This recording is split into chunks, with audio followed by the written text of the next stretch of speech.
Meu day one acho que foi quando eu disse pro meu pai, eu falei assim, cara, eu vou pra Americana procurar trabalho, porque obrigado pai pela oportunidade, mas eu não quero mais ficar aqui no escritório. Fui pra Inglaterra falando hi, hello, how are you?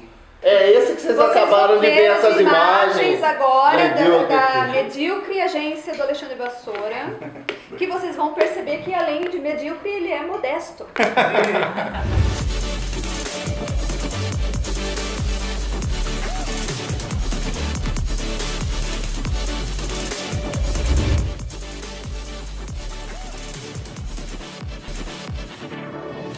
Você que está nos assistindo, você deve pensar assim, pô, mas esse cara tão cheio de criatividade e tal, como que esse cara construiu uma agência tão sólida, a maior agência de publicidade do interior de São Paulo? Alexandre, conta pra gente como que uma pessoa tão criativa se torna diretor à frente de um... Empresário, né? Ali, Cara, eu nunca negócio. pensei nisso, só fui fazendo. Isso foi acontecendo. Foi acontecendo. Quando eu trabalhava com meu pai no escritório de contabilidade, ele me ensinou que eu não deveria ser na vida, que ia trabalhar no escritório de contabilidade. Todo respeito ao escritório de contabilidade, né? Tem gente que ama, ganha vida. Meu pai deu a educação que ele pôde me dar vinda no escritório de contabilidade, mas não era o que ele queria fazer para minha vida. E aí eu vim experimentar e fui fazendo, simplesmente fui vivendo, fui fazendo o que eu gosto, fui sendo feliz. Isso não quer dizer que eu não apanhei pra caceta pra fazer o que eu faço. Sim. Quem que é o Alexandre Vassoura? Vamos voltar lá um pouquinho da infância, os valores que você trouxe de lá pra cá. Conta um pouquinho pra gente. Cara, eu já fui coroinha e queria ser padre quando eu era criança. Isso eu não imaginava. E sempre fui um cara super certinho, quietinho, educado. E parece que eu vivo a vida ao contrário. Parece que eu sou muito mais adolescente agora. E era muito mais um cara velho quando eu era adolescente. Parece que a minha vida caminha de um modo contrário. Por que você acha que isso aconteceu? Eu não sei, parece que eu ouvia frases que diziam que quando uma criança nasce, quando você se torna pai ou mãe, você sepulta a juventude. Eu tinha essa frase muito comigo. E é uma baita mentira, porque eu me tornei mais criança, mais jovem quando as minhas filhas nasceram. Então, me parece que as coisas para mim são um pouco invertidas. Só parece. E aí você começa então, já falou que queria ser padre, o que mais que como que começa essa vida, onde você estudou? Eu sempre onde adorei você desenhar, nasceu? minha influência, como é que eu cheguei na propaganda foi, minha mãe era uma baita artista plástica, uma artista de fato, pianista e etc. E eu adorava desenhar, mas desenhar caricatura, essas coisinhas todas. E eles sempre me incentivaram. Eu ia com meu pai toda sexta-feira a Campinas, meu pai levava minha mãe para um curso de artes plásticas lá, que ela desenvolvia outras técnicas, etc. E por acaso lá tinha um curso de desenho publicitário, isso eu tinha uns 10 anos, 12 anos. E eu pedi para eles, falei, cara, eu quero fazer esse curso, acho que esse curso é bem legal. E eu só podia fazer quando eu completasse 14 anos. E eu nem sabia o que era ser desenho publicitário, eu só sabia que as coisas que eles faziam lá era legal. E eu queria fazer. E com 14 anos eu fui fazer. Completei os 14 anos e fui pra lá. Engraçado que não saiu à vontade, né? Não, nunca. Desde Olha, cedo. que Acho que é um pouco de sorte também, assim, descobri logo cedo que eu queria fazer isso. Eu queria desenhar, eu gostava ainda que tímido, gostava de me comunicar com as pessoas. Então, Sim. o que eu faço é isso, desenhar e me comunicar com as pessoas. Até hoje. E aí você entra então na agência de publicidade, qual que é o seu primeiro contato com a agência de publicidade? Então você fez o curso, e aí? E depois disso? Eu peguei, ainda hoje, né? Hoje você sobe uma pasta no Behance ou qualquer outro site de portfólio aí. Na época era uma pasta física. Eu comecei a trabalhar quando não tinha computador. Então, meu primeiro trabalho foi na central de marketing aqui na cidade americana, lavando pincel, literalmente, decalcando letra 7. E retocando? Letra 7. Letra 7 são essas letras de decalque. Lembra aquelas cartelas que você comprava na papelaria e ia decalcando assim, os diferentes tipos de letra para compor uma palavra, um título, seja o que for. Era isso que você fazia? Era isso que eu fazia. Com eu pegava 14? os livros com 16 anos. Eu pegava os livros e ficava copiando as marcas que estavam lá para você fazer um título de um anúncio, por exemplo, você tinha que decalcar, era uma das maneiras, se você decalcava essas letras, eram letras cartelas profissionais, né? Você decalcava essa letra, mandava ampliar ou reduzir num Xerox, numa loja Xerox ali na 7 de setembro, depois com a ampliação e com a redução, a letra ficava toda destruída, e aí voltava, você tinha que retocar numa mesa de luz, uma régua paralela, curva francesa, esquadro, você tinha que retocar a letra, deixá-la perfeita para fazer a arte final, e aí depois outras coisas acopladas à arte final para fazer um anúncio. O anúncio demorava uma semana. E aí, assim, esse anúncio ia ser vinculado aonde? Que tipo de veículo naquela época? Como época? Era uma agência local, basicamente nos jornais no Liberal ou nos jornais da região. E eu era uma das pessoas que ficava ali retocando essas letras. Então, com 16 anos você já via a sua arte. Com 16 anos eu já. E não tinha computador, não tinha nada. Então, para você fazer um layout, era tudo na raça. Eu misturava tinta, pegava um catálogo, por exemplo, Pantone, eu quero esse vermelho. Aí eu ia lá, misturava a tinta até chegar naquela cor e usava aerógrafo, usava o pincel, usava caneta de cor, lápis de cor, todos os recursos, Ecoline, todos os recursos que a gente tinha para fazer isso. Ficou quantos anos na Central? Fiquei 5 anos. Lá, com 21 você sai? Com 21, saí e montei uma agência em Campinas. Mas recurso zero, como que era? Não, eu vendi Conta meu carro pouquinho. e montei a agência com 2 amigos de faculdade, 2 amigos da PUC. E quebrei a cara, né? Deu tudo errado, em Campinas. A gente era tão enxerido que assim, o espaço tinha, sei lá, a sala tinha uns 50 metros quadrados. A gente contratou um arquiteto para decorar a sala de 50 metros quadrados. Era um bando de moleque ainda, né? E deu tudo errado, né? Porque era um lugar super divertido, a gente tinha os equipamentos mais incríveis. Um dos meus sócios à época, o André, era um cara, tinha condições. Eu me lembro que a Apple lançou um computador na sexta-feira final de tarde. Ele pegou um voo para Nova York, comprou o computador, na segunda-feira estava na agência. Então a gente tinha tudo que era de mais legal e tal. Mas eu não tinha grana, eu tinha vendido meu carro, eu vinha de ônibus para Americana, duro pra cacete, eu vinha de ônibus para Americana, meu pai me deu uma turuna, e eu vinha de turuna para Americana, depois eu consegui comprar um carro, eu vendi meu carro e ia de ônibus para Campinas, e a agência lá a minha parte durou 1 ano, eu não segui, a gente fez muita bobagem. E aí, isso que eu ia falar. Quando você fala fizemos muita bobagem, né? Muitas pessoas que vão estar nos assistindo tá começando. E quando você começa é natural que faça as bobagens. O que hoje você olha para trás e fala, nós erramos nisso? Qual que era? Porque o entusiasmo eu acho que não faltava ali, né? Não faltava. Eu tinha muito entusiasmo, mas você tem insegurança. De novo, eu não sabia o que eu estava exatamente fazendo. Eu só sabia que eu queria fazer coisas. Eu queria ter meu negócio, eu queria fazer do meu jeito. Então, o tempo que eu vivi em outras agências, eu falei assim, cara, mas pode ser diferente, eu não acho que está certo assim. E pertencendo a uma empresa, ou da maneira como que eu via a época, eu respondia aos proprietários. Mas eu queria fazer do meu jeito, eu sabia que dava para fazer diferente. E foi isso que eu tentei fazer. Só que você acha uma coisa e você vive outra. E a experiência que você tinha, juntou os amigos. Olha só, eu me lembro de coisas que são muito interessantes. As pessoas falam, porra, você é um cara desinibido, extrovertido. Não, eu era tímido pra cacete. Se vocês conhecerem meus 2 irmãos, eu sou exatamente como eles. Super tímido. Minha área de conforto é a quietude, é o silêncio, é a tranquilidade, não é a loucura. Mas você foi sentindo que precisaria dessa mudança? Cara, eu acho que é uma condição do que a gente faz. Ou essa água energia, bateu na bunda, água bateu na bunda. Eu participei de jeito. reuniões, eu fui participar de uma vez de uma reunião, eu travei no meio da reunião, de medo.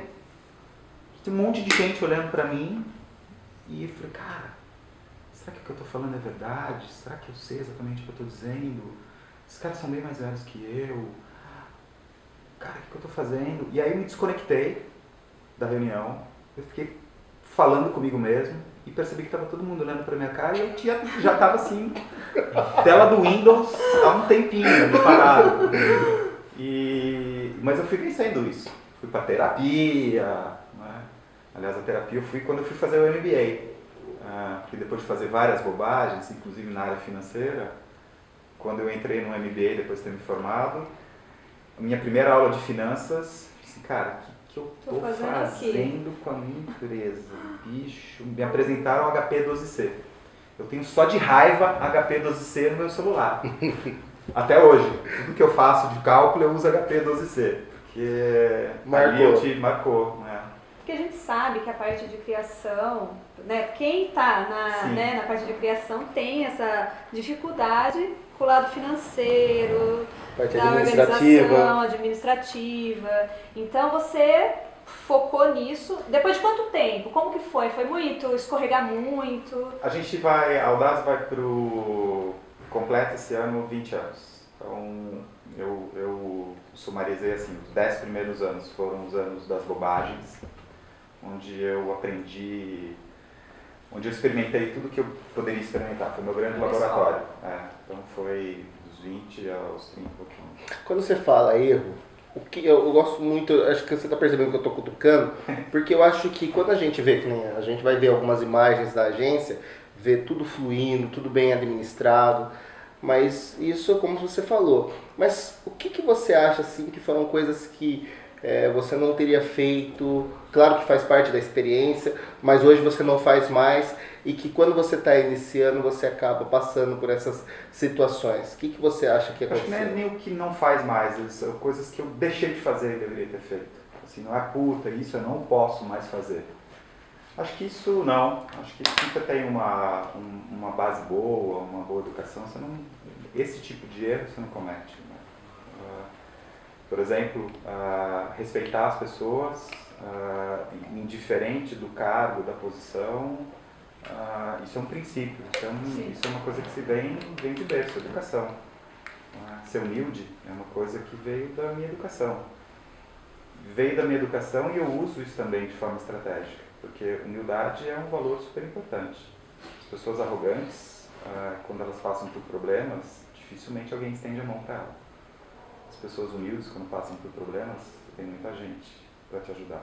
Eu tive muita gente que me ajudou durante esse período todo. Por exemplo, os quadros que vocês viram entrar, todas as pessoas que aqui passaram me ajudaram a chegar aqui, nos sócios hoje, etc. Mas você tem que fazer isso de modo humilde. Se você fizer isso de um jeito arrogante, prepotente, quando você tem problemas, as pessoas falam assim, bem feito. Então, meu pai me ensinou. Meu pai é um cara humilde demais. Então, acho que ele tem até humildade demais. Eu aprendi que você precisa aprender, cara. Às vezes você precisa se dar valor também, né? Sim. Então, os primeiros anos, talvez, os meus erros foi não dar valor suficiente, não dar atenção, não pôr foco onde deveria pôr foco. Quando eu fui, voltando à questão do financeiro, assim, não tenho dificuldade, curso, fui super bem na aula, mas o impacto foi assim, eu não estou fazendo o que eu deveria fazer. Eu achei que eu estivesse fazendo tudo o que eu poderia fazer, mas eu não estou fazendo tudo o que eu poderia fazer. E óbvio, era isso que eu estava indo fazer no MBA, aprender. E aí você, caraca, então você vai incorporando.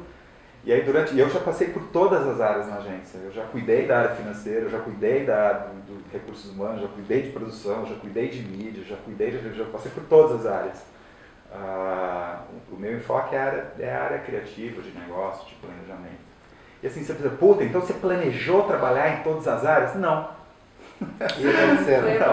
Foi acontecendo. Quando eu trabalhava em outras empresas, assim, cara, a gente está com um problema super sério no atendimento, você atende tão bem os clientes, vem me ajudar no atendimento, vou. Caraca, cara, a gente está com um super problema ali na produção, a galera não soube resolver. Você já conseguiu resolver esse assunto? Me ajuda na produção, ajudo. Vamos aí. Eu já conversei assim com um cliente seu, né? E me disseram assim, olha, o Alexandre, na apresentação dele, ele é incrível, ele dá um show, a gente fica impressionado. Vem dessa bagagem toda sua. A apresentação é a hora que você entrega tudo que você acredita. Então, por isso que essa multidisciplinaridade, por isso que você ter esse conhecimento sistêmico é importante. e aí mostrar um mínimo de segurança. Então, eu não consigo apresentar uma coisa que eu não acredito. Então, e aí o que isso me faz? Faz com que eu prepare do melhor modo possível para apresentar aquilo que eu acredito. Então, isso leva o nível dos trabalhos a um nível bacana, de alta performance. E aí, na hora de apresentar, showtime, vamos aí, é só você falar a verdade. Daí eu posso... Alexandre, como que você vai assim, se prepara? Que nem aquele menino que travou e hoje esse comentário que a Marcela fez, que é totalmente real. Como que você acha assim, o que mudou? Porque você falou assim, é só falar a verdade. Bom, na outra época você também não falava a verdade? Você falava, mas... Mas eu não tinha repertório. Isso. Você não tem repertório. Eu vou dar um exemplo da biblioteca aqui. No começo da carreira, todo o dinheiro que eu ganhava eu comprava livro. Basicamente eu investia em livro. Não tinha internet. Ainda existiam aqueles caixeiros viajantes, aqueles caras que vinham, paravam com um carro na frente da agência, cheio de livro, um amortecedor bem baixinho, assim, um carro pesado pra caramba, cheio de livro. Eu gastava tudo que eu tinha nos livros. Por quê? Se eu quero fazer um trabalho legal, eu preciso saber o que é legal. Então eu comprava os anuários, o anuário é onde os melhores diretores de arte estão. Então eu comprava o Art Directors Club de Nova York, assim, os melhores caras de Nova York, dos Estados Unidos, do mundo, caraca, esses caras estão aqui. Então deixa eu ver o que esses caras fazem. Aí você vai criando repertório. O que é comum quando a pessoa não tem repertório? Ela acha que o que ela faz é o máximo. Puta, cara, eu acabei de criar uma coisa espetacular. Mentira, meu, já criaram isso, já pensaram nisso há muito tempo. Então, com o tempo, você vai criando um repertório, você vai aprendendo, você vai trazendo esses elementos para o seu trabalho e você vai externando isso. Então, e outra coisa importante de ter a biblioteca, isso vale para a vida também, é você sentir raiva. Porque você olha para o trabalho e assim, filho da mãe, como é que o cara fez isso? Isso é um drive importante. Como ele assim, pensou cara, nisso e eu não pensei nisso. E aí, se ele faz, eu também posso. Se alguém criou isso, eu também posso criar. Porque não existe agência incrível, linda, que ganha dinheiro, ganha prêmio, ganha um monte de coisa? Ganha, então. Eu também posso. Se alguém fez isso, certo? Ele é um cara como eu. É buscar essa inspiração, né? No lugar certo. E aí se você encaixar os elementos corretos, se você fizer escolhas erradas, ferrou. Então, o Woody Allen, sou um fã de Woody Allen, disse assim, a vida é uma soma de escolhas. Tudo vai somando. Se você escolher errado... E aí tem uma outra coisa, se você escolher errado, errou, dane-se, vai, tenta de novo. Alexandre, 10 anos, pensou em desistir em algum momento? Várias vezes. Várias. Pensei em ser dentista. Sério? Conta aí. Dentista. Mas por quê? Por quê? O que acontecia? Sei lá, eu passava em frente, tinha dias de estresse pra cacete. Passava em frente de loja de carro, o cara que vende carro. Eu tava lá assim, ó, sentado, assim, dentro da loja do carro. Assim. Esperando alguém entrar lá pra tentar comprar um carro. Acho que eu quero ser vendedor de carro.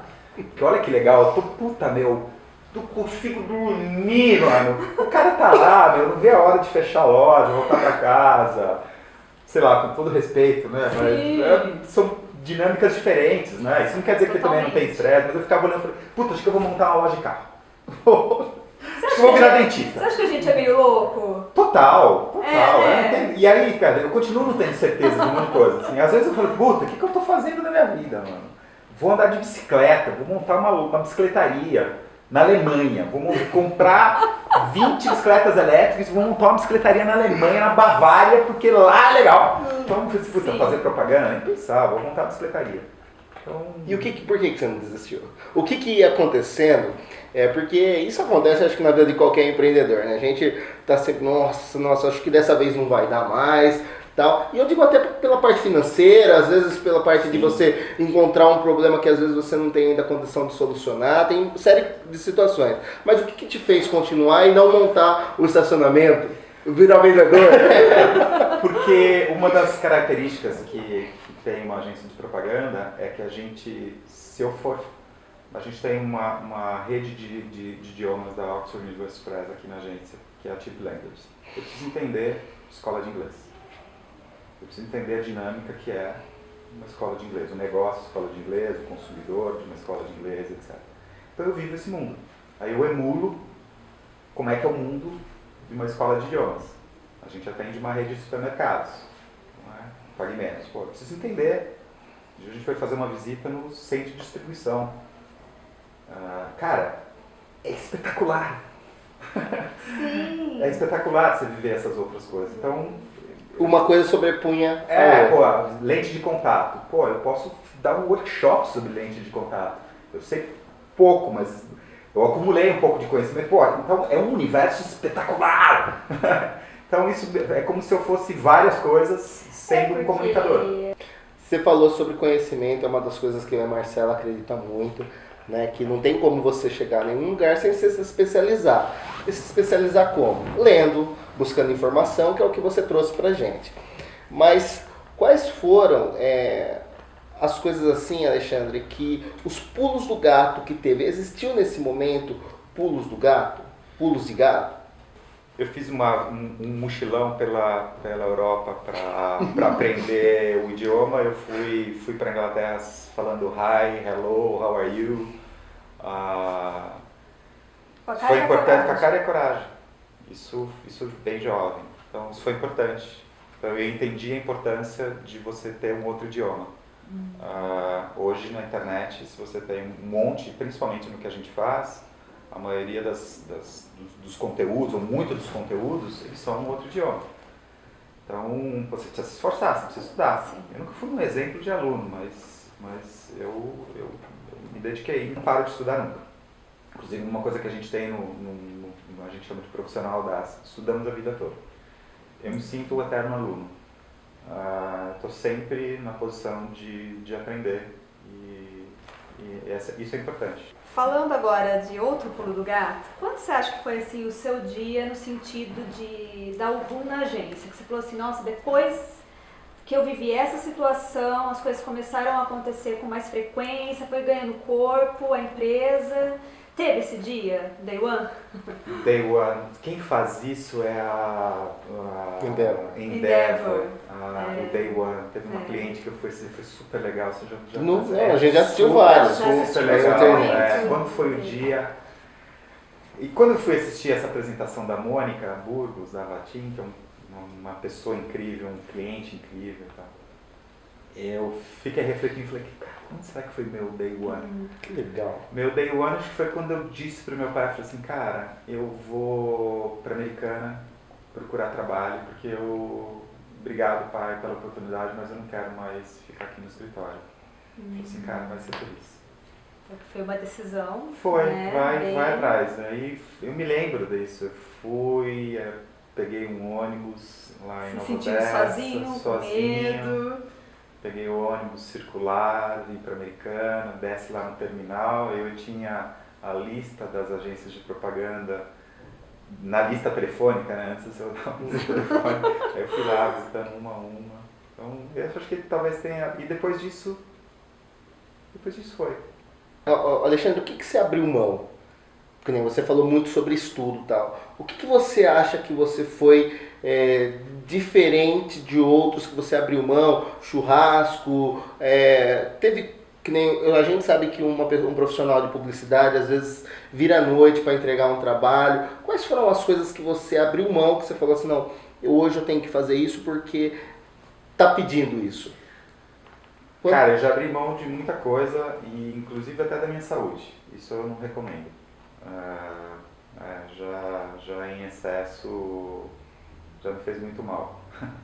Trabalhar demais. Teve um período em que eu acho que eu trabalhei 2 meses seguidos, todos os dias. E eu não sabia mais o que era dia da semana, o que era final de semana. E foi estranho. Foi muito estranho. Foi uma coisa... Isso não é saudável. Não é. Não, tem não que é ter o saudável. equilíbrio, né? O que você faz hoje para manter o equilíbrio? Talvez digo não. Talvez não aceito algumas... Falar não é muito falar importante. não é importante. Mas abri mão de muita coisa, sem dúvida. Quando eu estudava, o curso que eu fazia em Campinas era de sábado, o dia todo. Pô, meus amigos iam andar de bicicleta, ia pra piscina. Enchia seu saco, por que você está fazendo isso? Uma vez ou outra eu até faltava. Claro, né? Ia pra piscina, mas predominantemente lá ia eu de novo pegar o ônibus, pra Campinas, subir Andrade Neves, ir pra escola, voltar. Então, eu sempre fui quieto, nunca fui de festeira, nunca. Mas é interessante ver esse traço da sua personalidade, porque quem conhece você assim, a gente que teve sempre contato assim com você próximo, a gente sempre acha que você é um cara extremamente extrovertido, simpático, falante, e você trouxe uma informação, não, eu era tímido. Isso daí, trabalhar essas questões internas, porque essas questões a gente só resolve quietinho, né? Não tem aula, são coisas que eu tenho que fazer, eu vou ter que hoje ir lá e tal. Como que foi essas transformações do Alexandre para se tornar esse cara? Coragem, tomando pancada e seguindo adiante. Meu primeiro dia de faculdade tinha que subir a PUC, você tinha 80 alunos na sala, era tipo um auditório com um palco, você tinha que subir lá e se apresentar. Eu voltei para casa e falei, cara, não vou mais. Uau! Porque eu subi lá, me apresentei, morri de vergonha, entrei quase em pânico, voltei para casa chorando, falei, cara, eu não vou mais na faculdade. Eu tenho que falar em público, eu não vou falar em público.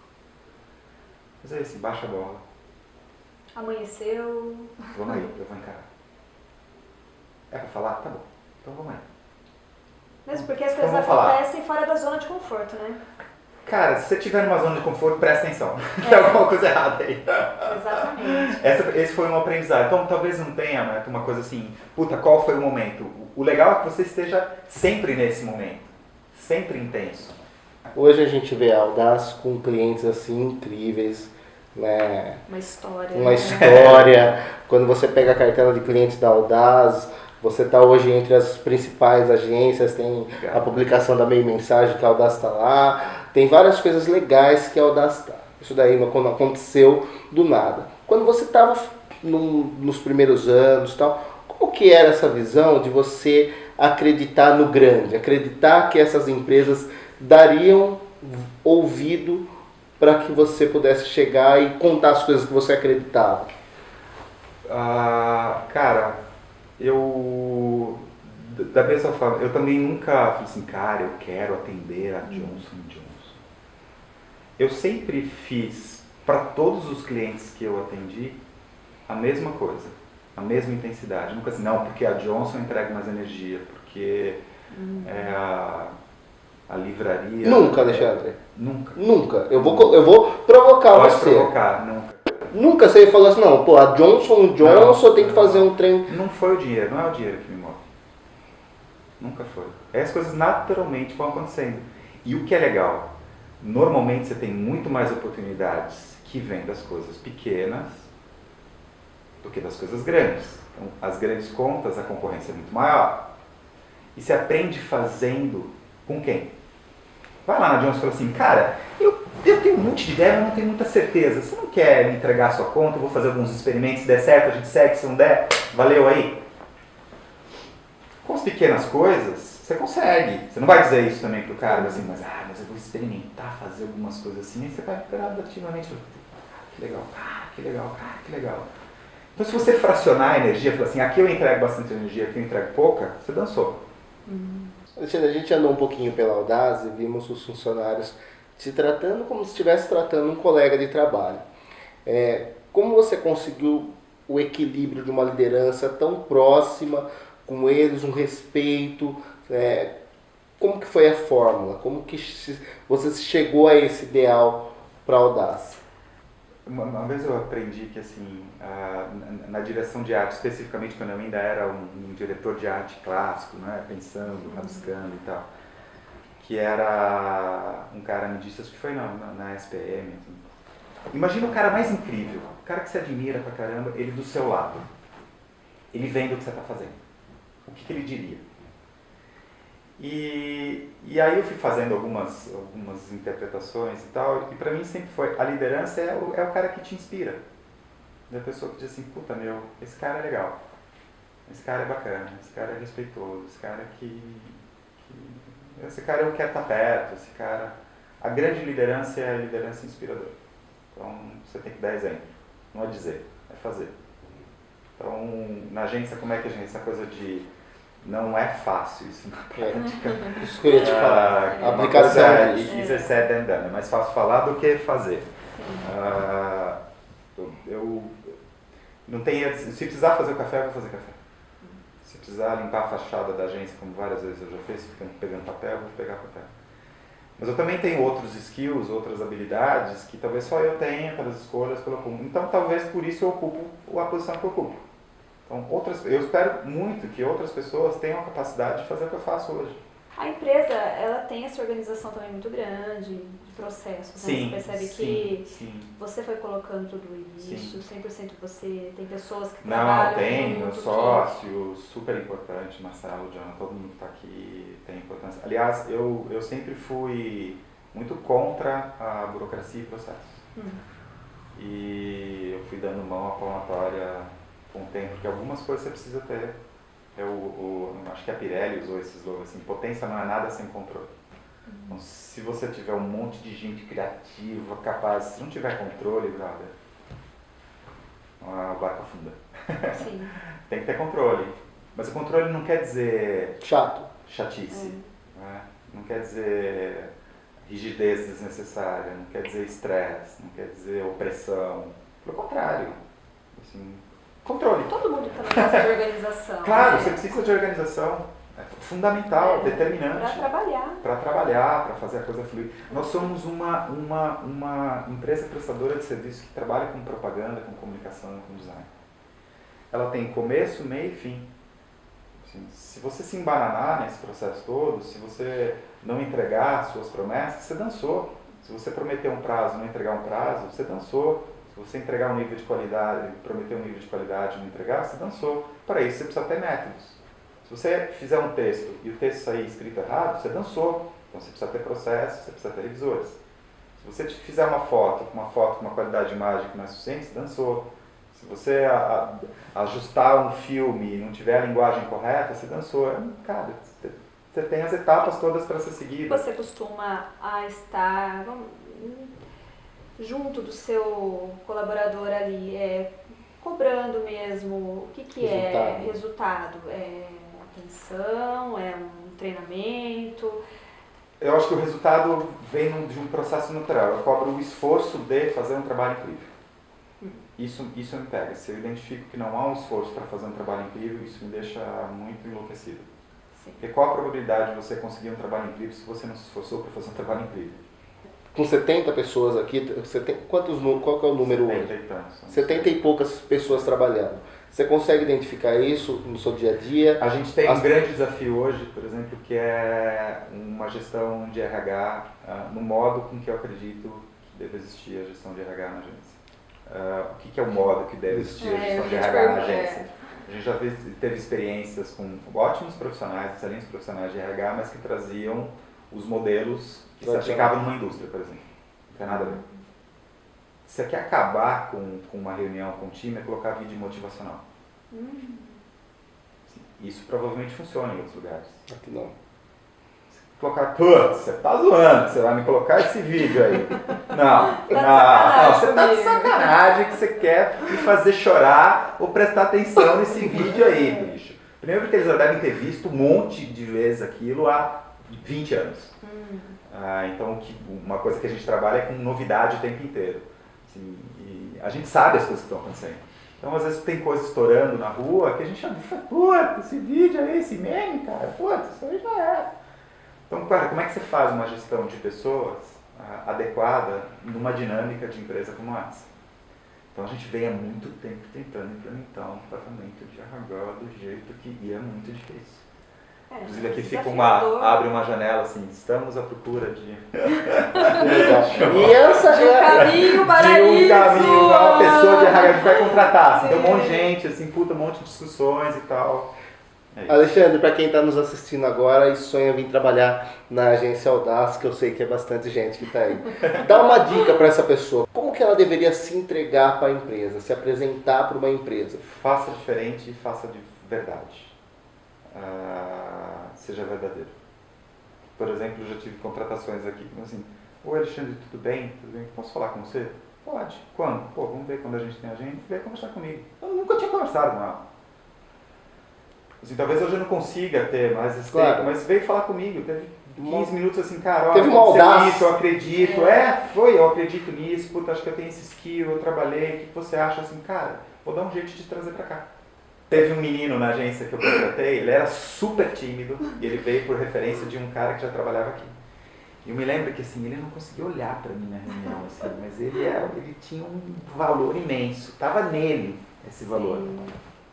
E aí tinha a hora dos pauzinhos, assim, ó, quantos você conhece de pacote Adobe, essas coisas todas, assim, conheço o nível, né? Beleza, vem pra cá. Hoje ele é um menino que trabalha home office, ele é o único menino que trabalha 100% menino, um rapaz, 100% home office da casa dele, ele faz do jeito que ele quer, adorado, ele se veste do jeito que ele quer, super competente, super incrível. Quando a gente foi fazer uma mudança contratual com ele falou assim, cara, eu preciso conversar com você ali. Ele já tem bons anos de casa. Ele falou, cara, lembra quando você me contratou? Lembro, cara. Então eu disse pra você que eu sabia fazer todas aquelas coisas lá, mas eu não sabia. Eu preciso te dizer isso. Ele hoje é o cara que provavelmente domina todos esses itens. Então, cara, trabalhar essa vontade, fazer, esse querer. Né? Vai lá e faz. Vai lá e faz, cara, eu quero muito. Puta, isso tem um imenso valor. De novo. Puta, eu quero ser o cara mais incrível do mundo fazendo propaganda. Não sei P nenhuma. Quero me dar uma oportunidade? Bem-vindo. Exatamente. Ale, a gente estava conversando sobre as pessoas que para entrar na Audaz. Mas vamos dar uma dica, vamos falar um pouquinho para o empresário, que às vezes não tem condição de ser um cliente Audaz, mas ele gostaria de ter uma agência. Quais são os fatores que você daria de dica para esse cara, que muitas pessoas vêm me perguntar isso? A agência é muito ruim, não entrega e tal. Quais são as coisas que você acha que o empresário deveria olhar na hora de contratar uma agência de publicidade? Deixa eu destruir uma frase que provavelmente vocês já devem ter ouvido, que é assim, propaganda é a alma do negócio. Isso é uma grande mentira. Legal. Por quê? Porque a alma do seu negócio é o seu negócio. Assim, propaganda é a alma do meu negócio, porque eu faço propaganda. Então, o que eu já vi muitas vezes, você oferecer uma solução que é uma solução interessante para a agência, não para o cliente. A dica é, você precisa ter uma agência, um parceiro que entenda o seu negócio profundamente, vive intensamente o seu negócio. Porque muitas vezes, antes de fazer propaganda, você precisa corrigir um monte de coisa. Sim. E eu já tive várias discussões dessas com clientes de pequeno porte, às vezes assim, o clássico 4 P's de marketing. Kotler. Produto, preço, praça, que é point of purchase, depois promotion, propaganda, etc. Se você não tiver um produto ruim, não faça propaganda. Se você tiver um produto bom, não tiver a formulação de preço correta, não faça propaganda. Você precisa ter um produto bom, uma formulação correta de preço. Se você não tiver acesso de distribuição, não faça propaganda. Você precisa ter um produto bom, uma formulação correta de preço e um acesso. Depois você faz propaganda. Se você não entender esse ciclo e não contribuir com o cliente nesse negócio, você só vai vender propaganda que não vai resolver. E ele vai pôr a culpa em você. Exatamente. Propaganda não deu certo. Não deu mesmo. Eu enchi a sua loja e um monte de gente foi mal atendida. E resolveu. Você primeiro precisa capacitar seu time, certo? Certo. Depois você faz propaganda. Mas eu acho que você tocou num assunto muito interessante. Porque vamos dizer, ainda que se o cara enchesse, a agência enchesse o cara de cliente, ainda esse cliente ia sentir que estava dando certo.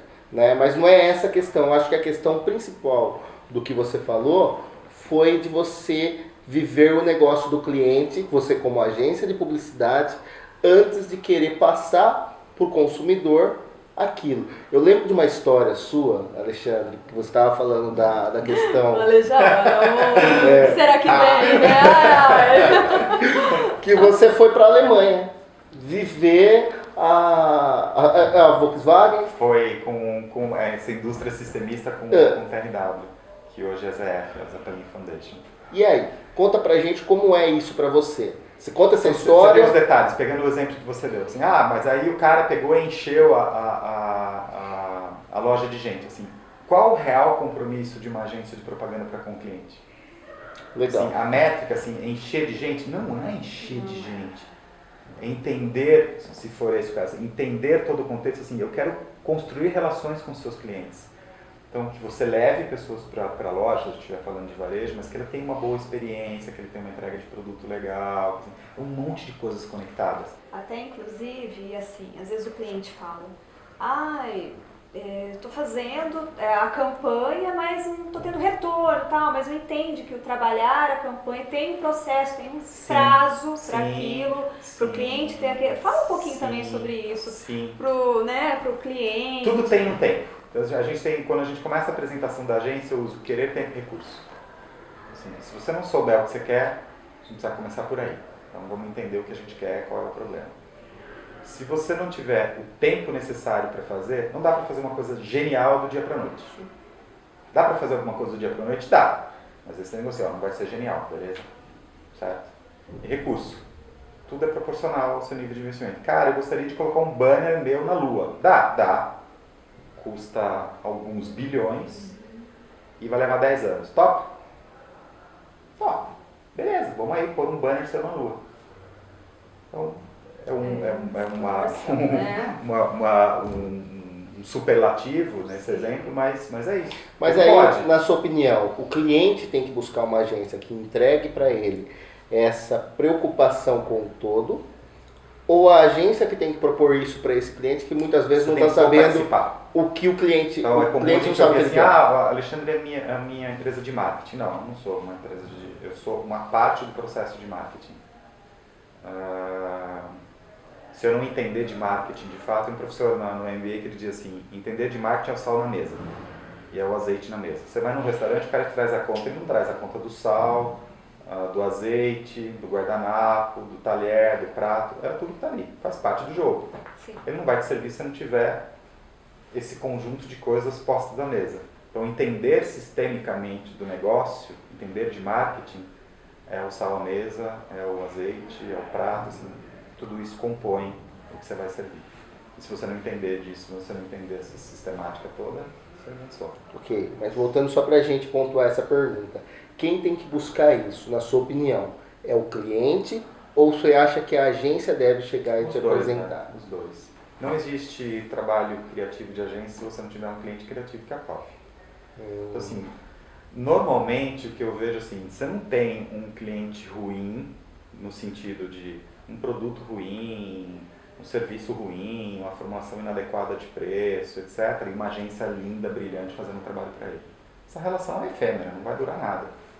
O que normalmente você tem são empresas que se conectam, têm o mesmo nível. Então, se você tiver um cliente com uma certa dificuldade, ele provavelmente vai se conectar com uma empresa, bate na mesma frequência. Sim. Ale, conta um pouco da experiência da Alemanha, que você foi para lá com o seu cliente, para conhecer mais o negócio. Isso foi... obrigado pela pergunta e dar a oportunidade de dar essa resposta. A gente, nessa indústria sistemista, como eu já expliquei que eles tinham...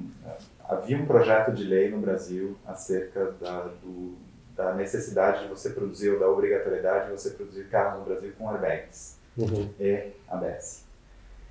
E essa é uma empresa que no mundo todo ela produzia airbag, menos aqui no Brasil, e ela, no trabalho, um dos jobs que a gente teve, foi assim, cara, eu preciso me tornar sinônimo de airbag no Brasil. Beleza, eu fui saber dessas coisas que era um projeto de lei depois. A minha pergunta foi assim, onde está o conhecimento de airbag de vocês? Está em 2 lugares, no nosso headquarter nos Estados Unidos ou na nossa unidade produtiva na Alemanha. Eu falei assim, legal, posso ir lá conhecer? Pode. Assim, legal, com quem que eu falo? Então, assim, uma história antiga na agência, isso foi em 2008, tem 10 anos, né? E aí eu fui lá, arrumei um grande pretexto para ir visitar uns amigos que eu tenho na Alemanha, um casal de amigos, tomar cerveja, essas coisas todas, e fui visitar essa unidade de produção de airbag na Alemanha, fui conversar com Public Affairs Europa e Ásia de airbag, entender tudo fui conhecer onde se produz airbag. Então, airbag é uma composição de elétrica com física pólvora, né? Estoura, assim. Por que faz barulho? Explode em pólvora ali. Então ele fica escondido, é um lugar longe da cidade, barulhento, os testes de airbag são barulhentos, eu vi os crash tests conhecidos dos dummies, e fui lá e voltei para o Brasil com um nível de conhecimento sobre airbag que nem o cliente tinha. E eu, na época, eu usei o termo de encher a piscina, eu precisava encher a piscina de informação. A partir dali eu poderia fazer o que eu quisesse, eu tinha todo o conteúdo, então, de novo, repertório. E aí a gente preparou um plano estratégico de comunicação que envolvia filmes educativos na TV Cultura, anúncios de página dupla, tripla, sequenciais nas principais revistas de automotiva no Brasil, um evento de lançamento com as principais pessoas da imprensa e influenciadores da imprensa envolvidas no mundo automobilístico, enfim, fizemos todo esse conjunto de coisas.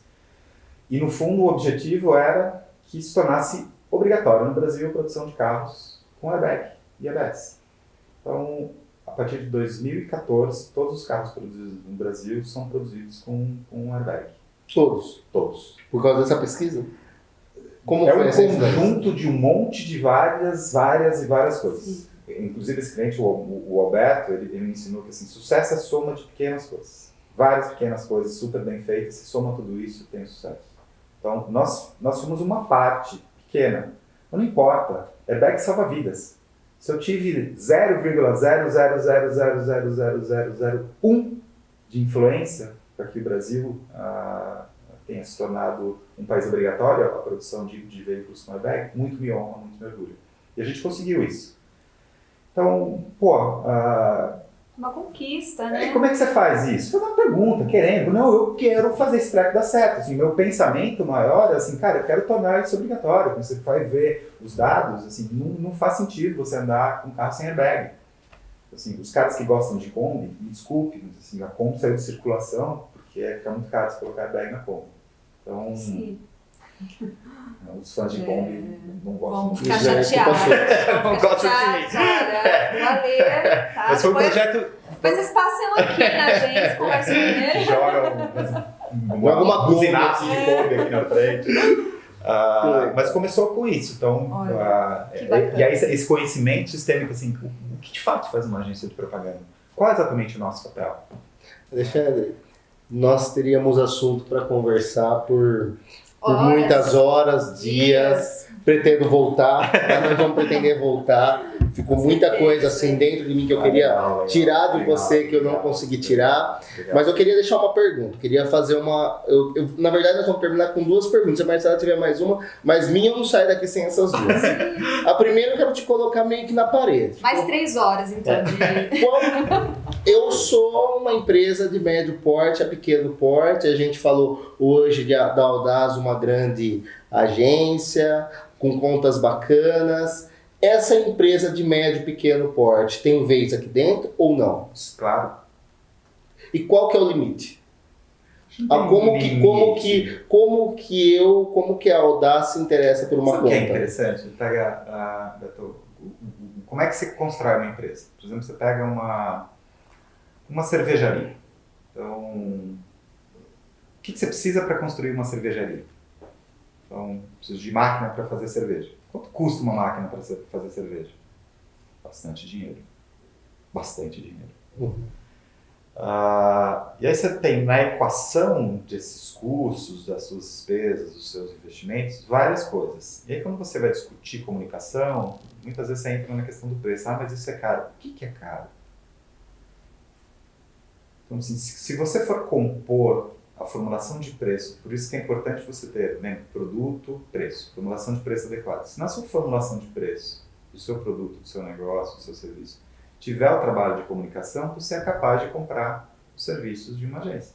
Se não tiver, você vai sempre olhar aquilo como custo, não preciso disso, etc, etc, etc. Então, aí você tem empresas com capacidade de investimentos de grande porte, mas não topam fazer investimentos de grande porte na área de comunicação. E muitas vezes não tem problema.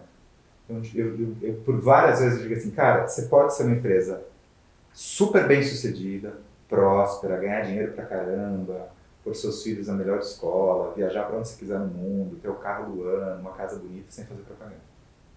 Mas você só vai levar a sua empresa a lugares onde com a propaganda ela é capaz de ir. Se você olhar a lista das mais incríveis empresas da Ford, que é uma revista da Forbes, é uma revista americana, tem a versão brasileira, são empresas que essencialmente têm um trabalho de comunicação. Fora as empresas techs, tudo bem, o Google e etc, etc. E a gente vê o Google recentemente fazendo campanha de outdoor, de out of home. Assim, mas o Google é um veículo de comunicação. Então, hoje, só faz internet, porque a internet é baratinho. Não faz revista não, porque a internet dançou, cara. Assim, a revista é um baita de um meio importante e valioso. Assim, quer dizer que só tá na internet? Não, não é verdade. Eu acredito até que revista é o melhor. Eu concordo.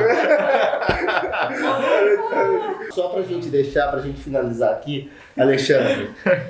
A bateria, assim, ó, foi lembrado, tava batendo. Como colocar para esse cliente que está nos assistindo, como abrir uma concorrência de agências? Qual que é o segredo? Porque muitas vezes as pessoas vão apresenta uma coisa criativa pra gente. Qual que é a dica que você daria e se você acha que essa é a melhor forma? Que baita pergunta bacana. Conheça intimamente a empresa, as pessoas que comandam a empresa, os casos que ela construiu nas empresas. Converse com as pessoas que ele já atende, porque uma coisa é você performar no diálogo, outra coisa é você perguntar para o cliente. O dia a dia, né? O dia a dia. Uma coisa é você ligar para o meu cliente e dizer assim, cara, como é que é o Alexandre? Ele vai dizer a versão dele. O legal é que a gente consiga ter, eu espero sempre dizer tudo que o cliente está dizendo, né? Ter essa sinergia. Então, sim, faz essa investigação, entenda os casos, entenda o que ela pensa, dialogue. Essa coisa de, vamos fazer um exercício criativo, quem fizer a coisa mais criativa. Primeiro que você põe um monte de gente para trabalhar, de graça, e só um provavelmente vai vencer. Isso é triste de ver. Isso a gente não faz, isso a gente não participa mais. Já fizemos muitas vezes, mas isso está errado. Primeiro que você pode assim, cara, tem uma conta super legal, você contrata um cara para fazer um freelancer, ele faz uma coisa genial, se apresenta, se conquista a conta, mas esse cara não trabalha na agência. Não dá continuidade, né? E aí você não entrega tudo aquilo que você apresentou. Isso é a coisa mais comum do mundo. Assim, a apresentação, o showtime foi linda, foi maravilhosa. Mas aquele cara não tá na agência. E aí? Como é que você faz? No dia a dia. Aí você briga, você perde o cliente, aí a agência não é legal, aí um monte de bobagem. Então você conhece intimamente quem é que está por trás, quais são as pessoas, qual o caráter, qual o princípio, qual a filosofia de trabalho, etc. Um processo investigativo. Perfeito. Pessoal, que pena. Nós vamos ter que cortar aqui agora, parar. Esse foi uma experiência muito especial para nós, Alexandre. Com certeza, Lê. A gente está no mesmo ramo. Eu que agradeço. Vocês são muito queridos. Que legal. Muito carinhoso. É tão importante a revista, quando vocês fizeram aquele trabalho super bacana, a gente fez um trabalho com a Cláudia Porteiro, que deu um super resultado. Eu já te contei isso, né? Olha, conta pra mim, porque eu não sei. Super. Ela dizia, quem é esse menino aí, ó, que tá na capa? Que eu morri de vergonha de aparecer ali. Foi isso, ela não me conhecia. E foi através do trabalho com vocês. Então, sou muito grato. Obrigadíssimo. Eu acho assim, Alexandre, é uma troca super justa, porque tudo que aquela capa trouxe pra gente de visibilidade, as pessoas falando da matéria, da história sua, da forma que a gente apresentou, eu falo que... Preciso dar uma baldada de água ainda, viu, cara? Eu falo que a gente teve... Conseguimos, né, crescer nesse mercado porque nós tivemos pessoas como você que abriu a vida pra gente como tá fazendo agora. Muito especial pra nós, viu? Muito obrigada, Lê. Eu que agradeço. Valeu. Que legal.